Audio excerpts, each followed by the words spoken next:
Bonjour à tous, comment allez-vous? Bienvenue dans une nouvelle vidéo. Aujourd'hui on se retrouve pour faire le bilan du mois de janvier 2019. Alors les bilans du mois, j'ai abandonné cette idée en février 2018. Ça n'avait duré que 2 mois, voilà. Mais cette année j'ai eu envie de les retenter. On verra ce que ça donne, on verra si je m'y tiens. Mais j'avais envie de faire un petit bilan du mois. Sachant que je fais une palle mensuelle maintenant à chaque début de mois. Je me suis dit qu'avoir un résumé de ce que j'avais lu à chaque fin de mois pouvait continuer à être assez cohérent. Pendant ce mois de janvier, j'ai lu 11 livres et je vais vous les présenter maintenant. Je vais aussi vous présenter les livres que j'ai acquis pendant ce mois de janvier. Ça fait un peu office de book haul, etc. Le premier livre que j'ai lu en cette année 2019, c'est Lord of Shadows de Cassandra Clare. Il est trop beau. Voilà, à chaque fois que je le vois, je meurs. En fait, c'est une tricherie parce que je l'avais commencé genre le 30 décembre 2018 et je l'ai fini tout début 2019. Donc c'est un livre un petit peu à cheval sur les 2 années.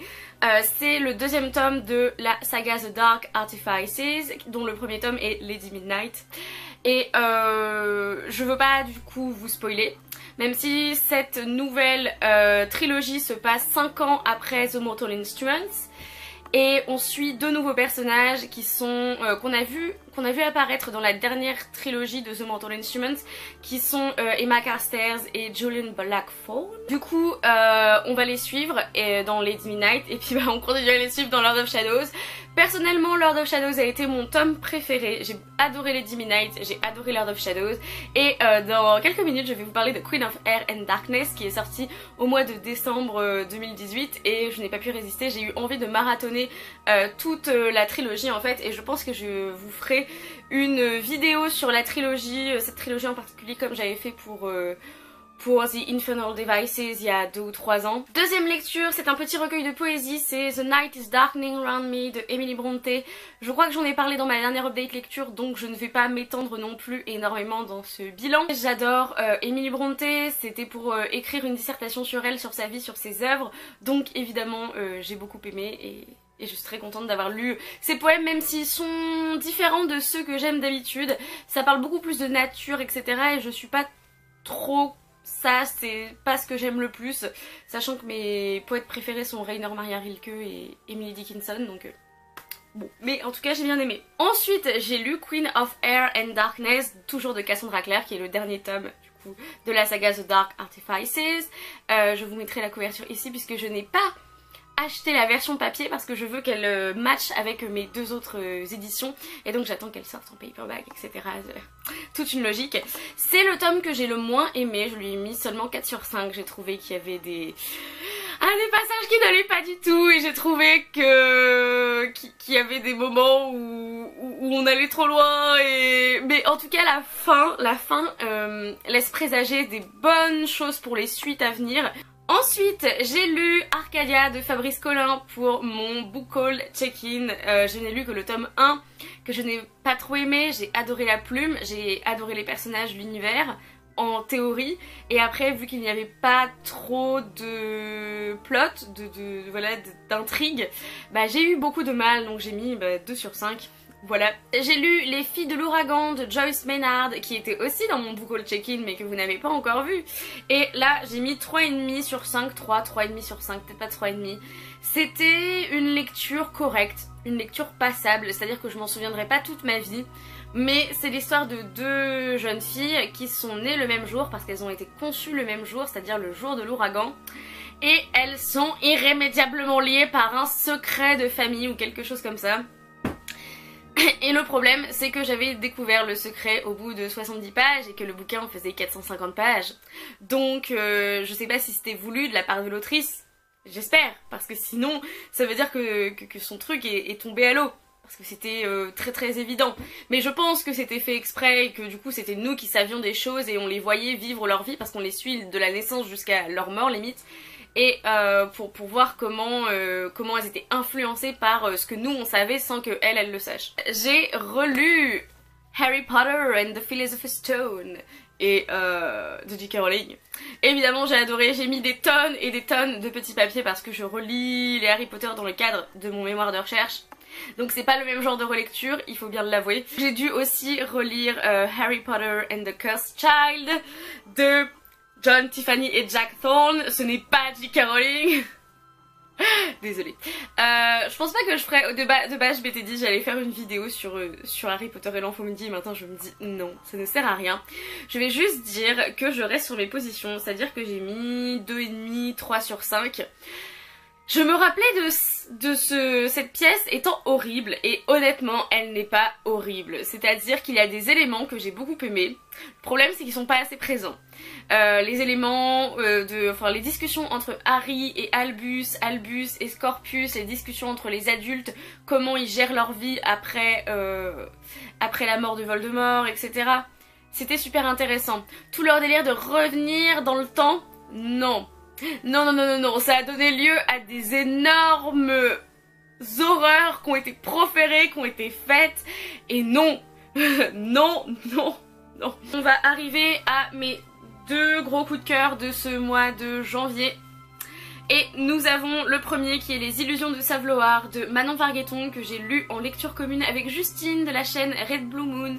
C'est un tome plus ou moins compagnon de l'Héritage des Rois Passeurs. Étant donné que j'avais pas tant aimé l'Héritage des Rois Passeurs, j'ai été très agréablement surprise d'avoir un énorme coup de cœur pour cette grosse brique qui est Les Illusions de Saveloar, qui fait 860 pages, et on va suivre une espèce de bande. De base ils sont pas amis mais ils deviennent amis, et il y a les magiciennes de Saveloar du coup qui sont contre les magiciens du Clos, si vous avez suivi par rapport à l'Héritage des Rois Passeurs, et on va étudier leur structure sociale un peu. Il va y avoir une guerre et tout.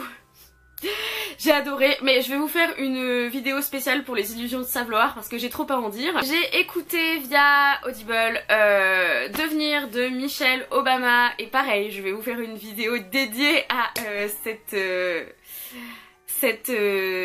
femme, son livre aussi, puisque c'est l'autobiographie de Michelle Obama qui est sortie le 13 décembre 2018. Je n'avais qu'une hâte, c'était de le lire, puisque la personne que j'admire le plus au monde doit être Michelle Obama. Donc j'étais tellement heureuse, et ça a été un énorme coup de cœur. Ça m'a accompagnée pendant bien la moitié de mon mois de janvier, vu que je l'écoutais, et il m'a tenu compagnie pendant les longues heures de métro à Paris par exemple. Et dans Devenir de Michelle Obama, ou alors Becoming en anglais, on va suivre Michelle Obama de son enfance jusqu'à ce qu'elle sorte, enfin que le mandat de son mari se termine à la Maison Blanche. Et donc c'était tellement intéressant, c'était à la fois historique et personnel en fait. Les 2 derniers livres que j'ai lus, c'est The Hazelwood de Melissa Albert, que j'ai lu avec une de mes anciennes collègues qui est Marie, donc coucou si tu passes par là. Donc j'ai lu The Hazelwood et... c'était... Ça cassait pas trois pattes à un canard, je suis désolée de dire ça, mais on suit Alice qui, sa mère a été enlevée, il y a une histoire de conte de fées que sa grand-mère en fait avait écrit, donc est-ce qu'ils sont réels ou pas. Le début, enfin même limite les 2 tiers de ce livre était un gros 2 sur 5 parce que je me suis ennuyée à mourir au début, et au fur et à mesure l'action commence à se mettre, et en fait on a ce qu'on voulait avoir pendant tout le bouquin au bout des 2 tiers du bouquin. Et là la fin était plus un 4 sur 5 parce que j'ai trouvé que c'était très bien imaginé, j'ai beaucoup aimé le rythme, j'ai beaucoup aimé ce qui se passait, j'ai pas forcément super accroché à la plume, bon ça... voilà, c'était pas... En même temps, elle était pas forcément extraordinaire. J'ai beaucoup aimé en fait les passages où on était vraiment concentré sur les contes de fées, sur Althea Proserpine, etc. Ça m'intéressait, tout le début, le délire avec New York et tout, et New York de maintenant. Non, ça ne m'a pas vraiment intéressée. Et je lirai peut-être le tome 2. Je verrai, mais en tout cas voilà, je suis quand même un petit peu déçue parce que j'ai trouvé que le début mettait tellement longtemps à se mettre en place et que c'était pas intéressant, qu'on en faisait des caisses et qu'il y aurait pu y avoir seulement 3 ou 4 chapitres dessus, et voilà. Mais la fin était tellement magistrale, était tellement intéressante, puissante, originale que... Et enfin le dernier livre que j'ai lu et que je suis toujours en train de lire parce que je n'en suis qu'à la moitié parce que nous sommes que le 29 janvier, mais voilà, c'est le dernier livre que je vais lire ce mois de janvier, c'est Raison et Sentiment de Jane Austen, puisqu'il était dans ma palle des grosses pavasses classiques pour 2019, mais il était aussi dans ma palle que je vous ai montré pour Devour You TBR, que j'ai tiré de ma petite... de ma petite tasse. D'ailleurs, je n'ai lu quasiment aucun des livres que j'avais prévus dans ma palle de mois de janvier. Raison et Sentiments, on suit les sœurs Dashwood, Elinor et Marianne. Et je ne peux pas vous en dire plus, elles vont devoir déménager parce que leur père est mort et du coup c'est leur frère qui hérite de la maison et donc elles vont arriver chez des amis, enfin des amis de la famille, non, de la famille en fait. Et elles vont s'installer dans leur petite chaumière. Toute l'intrigue de Jane Austen de toute façon tourne autour de la condition des femmes, du mariage, des intrigues sociales, etc. Donc vous savez à quoi vous attendre. Mais voilà, c'est mon Jane Austen de l'année et je le savoure. J'aime tellement Jane Austen, j'aime tellement sa plume. Et je n'ai qu'une hâte, c'est de pouvoir regarder le film avec Alan Rickman en Colonel Brandon. Oui. Non, je vais très rapidement passer à mes acquisitions, ça va me faire office un petit peu de book haul, parce que cette année j'ai décidé de me restreindre un peu au niveau des achats, puisque j'ai compté et les livres de ma palle s'élèvent à 217 livres. Et là je me suis dit non, c'est plus possible, soyons sérieuses.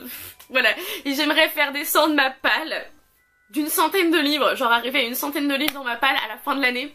Et donc si je passe mon temps à acheter d'autres livres, bah ça ne va pas fonctionner. Je me suis acheté An Illustrated History of Notable Shadowhunters and Denizens of the World de Cassandra Clare et illustré par Cassandra Jean, et c'est juste la beauté. C'est une espèce d'encyclopédie sur les personnages dans toutes les sagas confondues de Shadowhunters, donc de l'univers Shadowhunters. Je l'avais vu à Londres fin décembre, et je ne l'avais pas acheté en me disant sois raisonnable et tout. Et après avoir lu Lord of Shadows et Queen of Air and Darkness, j'avais qu'une envie, c'était de l'avoir dans ma bibliothèque. Donc c'est fait. Une de mes meilleures amies m'a offert Confession d'un masque de Yukio Mishima, qui apparemment parle de l'homosexualité d'un jeune ou pas, hein, japonais, dans les années 30-40, et je pense que ça va être très très intéressant. J'ai aussi acheté d'occasion Les Hommes Protégés de Robert Merle, qui sont une espèce, c'est une espèce de post-apocalyptique où il y a un virus qui a décimé la population masculine. Et donc le personnage principal est un des derniers hommes en vie et il cherche un antidote au virus.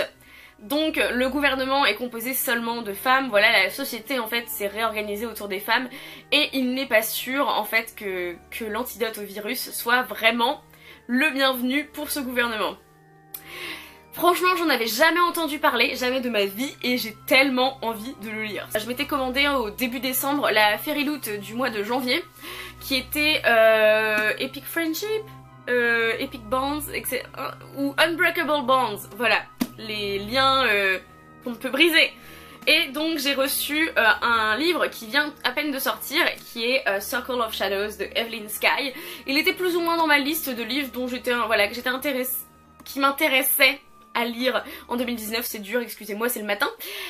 Et donc je suis contente qu'il ait été dans cette box, comme ça bah, j'ai pas à l'acheter en dehors. Et en plus c'est une édition qui est signée avec les pages, voilà, jolies, gris bizarre. Et voilà, j'ai acquis 4 livres, j'ai lu 11 livres, c'était un bon mois de lecture puisque j'ai quand même eu pas mal de 5 sur 5, de lecture 5 sur 5 et de gros coups de cœur.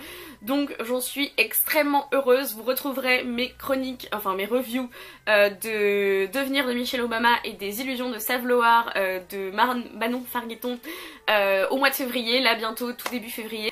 En attendant une prochaine vidéo, lisez bien, amusez-vous avec vos lectures et bisous!